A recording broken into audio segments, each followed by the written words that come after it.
Mutton biryani वाले की सफलता। एक बार एक गांव में रफीक नाम का एक आदमी अपने पिताजी के साथ रहता था। वह अधिक पढ़ा लिखा नहीं था, बस गांव में ही मजदूरी कर कर अपना और अपने पिता का पेट पालता था। एक दिन जब वह घर वापस लौटा तो उसके पिता ने कहा, अरे रफीक, क्यों सारा दिन इधर उधर घूमता रहता है, कुछ काम क्यों नहीं करता? नहीं पिताजी, मैं तो सेठ जी के यहाँ मजदूरी करने गया था। ये देखो, बदले में चावल और कुछ मटन मिला है। अरे मजदूरी ही करनी है तो शहर में अपने मामू के पास चला जा, वहाँ पैसे भी अधिक मिलेंगे। हाँ पिताजी, चला जाऊंगा, लेकिन पहले आपको मटन बिरयानी बनाकर खिलाता हूँ। और दोनों खुश होकर मटन बिरयानी खाने लगते हैं। अरे बेटा, तूने तो बहुत स्वादिष्ट बिरयानी बनाई है। शुक्रिया पिताजी। और अगले दिन सुबह रफीक अपने पिता की बात मान शहर अपने मामू के पास चला जाता है। अरे रफीक, तुम कब आए और तुम्हारे पिताजी कैसे हैं? भाई, जब से मेरी बहन और तुम्हारी माँ हमें छोड़कर गई है, तुम लोगों ने तो आना जाना ही छोड़ दिया है। कहो, कैसे आना हुआ? वो मामू, मैं काम की तलाश में आया था। हाँ हाँ ठीक है, हो जाएगा काम का इंतजाम। पहले हाथ पांव धो लो और खाना खा लो। अरे, इस पोटली में क्या है? क्या लाए हो गांव से हमारे लिए? कुछ नहीं मामू, थोड़ी सी बिरयानी है। अरे, तो सोच क्या रहे हो? लाओ निकालो, मिलकर खाते हैं। और दोनों मिलकर बिरयानी खाने लगे। अरे रफीक, तुम तो बहुत अच्छी बिरयानी बनाते हो। जी शुक्रिया मामू। अरे, तुम एक काम क्यों नहीं करते? काम ढूंढना छोड़ो और बिरयानी का एक ठेला लगा लो, मैं तुम्हारे लिए सब इंतजाम कर दूंगा। और रफीक के मामू ने शहर के चौराहे पर उसके लिए बिरयानी का एक ठेला लगवा दिया। जो भी वहाँ से गुजरता, बिरयानी की खुशबू उसे वहाँ खींच लाती। और कुछ ही दिनों में रफीक का मटन बिरयानी का काम चल पड़ा और उसके ग्राहक दिन पर दिन बढ़ने लगे। अरे भाई रफीक, तुम तो बहुत ही स्वादिष्ट मटन बिरयानी बनाते हो, मजा आ जाता है खाकर। हाँ भाई हाँ, ऐसी बिरयानी तो पूरे शहर में कोई नहीं बनाता। जी शुक्रिया। और देखते ही देखते रफीक ने खुद की एक दुकान खरीद ली और शहर में एक घर भी बना लिया। इसीलिए कहते हैं, मेहनत ही सफलता की कुंजी है। आलू के चिप्स बनाती थी। राजू रोज सुबह आलू के चिप्स लेकर स्कूटर पर जाते थे। फिर वो शहर जाकर दुकानों पर चिप्स के पैकेट बेचते थे और जो भी चिप्स के पैकेट बिकते उन्हीं के पैसे लेते थे और बाकी जो चिप्स के पैकेट बचते थे उन्हें कूड़ेदान में फेंक देते थे। बाजार जाने के लिए उन्हें एक पुलिस चेक पोस्ट से गुजरना पड़ता था। उस चेक पोस्ट का कांस्टेबल भगवान दास बहुत लालची था। वह अवैध व्यापारियों से रिश्वत लेकर उन्हें छोड़ देता था। यदि कोई खाने की चीज ले जाता तो उन्हें डरा धमकाकर उससे ले लेता था और बैठकर खाता रहता था। लेकिन वह चेक पोस्ट के चीफ कुलविंदर को इस बारे में पता नहीं चलने देता था। राजू हर रोज की तरह आलू के चिप्स पैकेट लेकर चेक पोस्ट पर जाता है। आज भी ओवरलोड है, चल फाइन निकाल। आलू चिप्स में क्या ओवरलोड, इसमें तो कोई भार भी नहीं है। तुम रोज ऐसा क्यों करते हो भाई? कितने चिप्स पैकेट चाहिए तुम्हें? चलो ठीक है, तुम बूढ़े आदमी हो इसलिए छोड़ देता हूँ।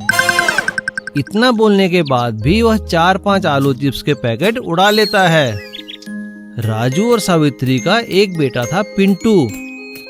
पिंटू सुबह शाम दोस्तों के साथ घूमता फिरता, सिनेमा देखता, मजे करता और झूठ बोलकर पैसे भी लेता था।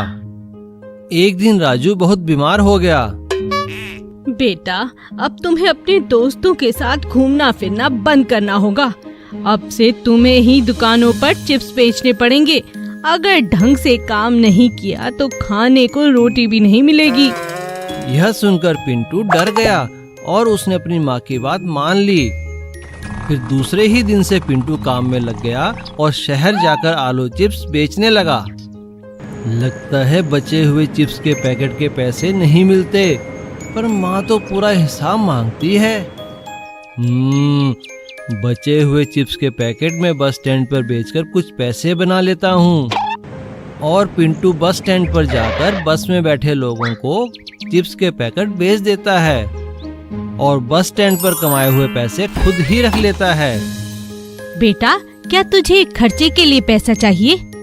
पिंटू मना कर देता है, लेकिन उसकी माँ को उस पर शक होने लगता है और हर रोज की तरह वो बाकी बचे चिप्स के पैकेट बस स्टैंड पर जाकर बस में बेचता है और उन चिप्स के पैकेट से हुई कमाई से वह अपने दोस्तों के साथ टाइम पास करता है और मजे करता है।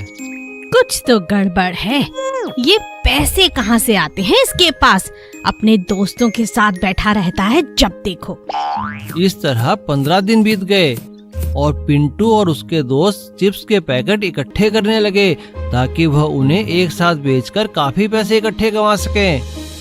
अरे बाप रे, इतने पैकेट इकट्ठे हो गए, अब इन्हें बेचना चाहिए। अरे टेंशन मत ले पिंटू, सुबह ही गांव से निकलकर सब बेच आएंगे। अगले दिन पिंटू और उसका दोस्त चिप्स के पैकेट लेकर उसी चेक पोस्ट से निकले। राजू के चिप्स खाए बहुत दिन हो गए। अच्छा, तो तुम उसके बेटे हो? इतना ओवरलोड, खोलो खोलो, कितने पैकेट हैं इसमें? और भगवान दास लालच में आकर 10 पैकेट चिप्स खा जाता है और उसे पेट में दर्द होने लगता है। यह देखकर पिंटू और उसका दोस्त घबरा जाते हैं। तभी चेक पोस्ट इंचार्ज कुलविंदर वहाँ आ जाते हैं। सर, अरे सर, मुझे बचाइए, मेरे पेट में बहुत दर्द हो रहा है। तेरे खिलाफ तो पहले ही बहुत शिकायतें हैं भगवान दास, तुझे सस्पेंड करना पड़ेगा और इन दोनों को भी फूड पॉइजनिंग के केस में अंदर करना पड़ेगा। और पिंटू और उसके दोस्त को जेल हो जाती है। सीख, गलत काम करोगे तो जिंदगी में कुछ भी हासिल नहीं कर पाओगे। अमरदेव अमरपुर में अपने बेटे किशोर और अपनी पत्नी जानकी के साथ रहता था। उसका शहर के बीचों बीच बाजार में एक ढाबा था। अमरदेव के ढाबे की रोटियों की तारीफ सभी लोग किया करते थे, क्योंकि वो हमेशा ताजी और स्वादिष्ट सब्जी और रोटी बनाया करता था और बड़े ही स्टाइल से लोगों को रोटी परोसा करता था। लेकिन अमरदेव का बेटा किशोर बहुत ही निकम्मा और निखट्टू था। वो सारा दिन अपने दोस्तों के साथ आवारा घूमता रहता था। एक दिन अमरदेव ने किशोर से कहा, बेटा, अब तुम बड़े हो गए हो, कुछ और काम नहीं करना तो कम से कम ढाबे पर आकर ही काम सीख लो। और वैसे भी मेरे बाद तुम्हें ही तो ढाबा संभालना है। क्या पिताजी, अभी तो आप ठीक ठाक है ना? जब आप नहीं रहेंगे तो मैं संभाल लूंगा। तो ठीक है बेटा, फिर पैसे भी मेरे जाने के बाद ही लेना। आज से तेरा खर्चा बिल्कुल बंद। ये बात सुनकर जानकी अपने बेटे को डांटते हुए कहती है, राम राम नालायक, कुछ तो शर्म कर, कैसी बातें कर रहा है? अगर अभी भी कुछ शर्म हया बची है तो कल से जा और अपने पिताजी के साथ कल से ढाबे पे काम शुरू कर दे। हाँ। किशोर अपने माता पिता की जिद पूरी करने और पैसों के खातिर ढाबे पर जाने लगता है। एक दिन जब अमरदेव अपने ढाबे पर नहीं था तो एक ग्राहक ने चिल्लाते हुए कहा, अरे भाई, कोई इन मक्खियों को भगाओ यहाँ से, वरना ये मेरे खाने में गिर जाएंगी। उसकी बातें सुनकर किशोर ने मक्खी मारने वाला हिट स्प्रे उसके चारों ओर छिड़क दिया और उसके खाने पर भी। ये देखकर ग्राहक को बहुत गुस्सा आया और उसने किशोर को डांटते हुए कहा, कौन हो तुम, बदतमीज इंसान, मुझे मारना चाहते हो? आप ही तो अभी मक्खी मक्खी चिल्ला रहे थे। मैं आपको नहीं, मक्खियों को मारना चाहता हूँ। तभी अमरदेव वहां जाते हैं और बीच बचाव करके दूसरा खाना देकर ग्राहक को शांत करते हैं और किशोर को वहां से भगा देते हैं। एक दिन अमरदेव किशोर को बुलाकर कहते हैं कि वो और उसकी माँ 4 धाम की यात्रा पर जा रहे हैं। पीछे से किशोर को अकेले ही ढाबा संभालना पड़ेगा, लेकिन वो उसे समझाते हैं कि ढाबे को अच्छी तरह से चलाए। बेटा, हम 4 धाम की यात्रा पर जा रहे हैं, पीछे से हर चीज का ख्याल रखना और हाँ, ढाबे पर ईमानदारी से रहना, ठीक है? अपने माता पिता के जाने के बाद किशोर खुश हो जाता है और ढाबे पर अपनी मनमर्जी करने लगता है। एक दिन किशोर देखता है कि ग्राहकों की बची हुई सब्जियां, रोटियां और सलाद वगैरह उसके नौकर गाय को खाने के लिए दे रहे हैं। अरे बेवकूफों, ये सब गाय के खाने में क्यों डाल रहे हो? इन्हें वापस गर्म करके दूसरे ग्राहकों को परोसो। ये सब बनाने के लिए सामान कोई फ्री में थोड़ी ही आता है। ढाबे के सभी पुराने मुलाजिम किशोर को समझाते हैं, लेकिन किशोर नहीं मानता और उसकी जिद के आगे किसी की नहीं चलती। अब ढाबे का स्टाफ ग्राहकों की जूठी सब्जियां और रोटियां गर्म करके उन्हें वापस खिलाने लगते हैं।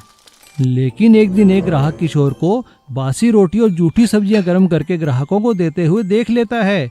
अरे भाइयों, देखो, ये लड़का हमें बासी रोटी गर्म करके दे रहा है और वो भी जूठी सब्जियों के साथ। उसकी बात सुनकर दूसरा ग्राहक कहता है, चलो भाइयों, चलो यहाँ से और मारो इसे तो सबक सिखाना ही होगा।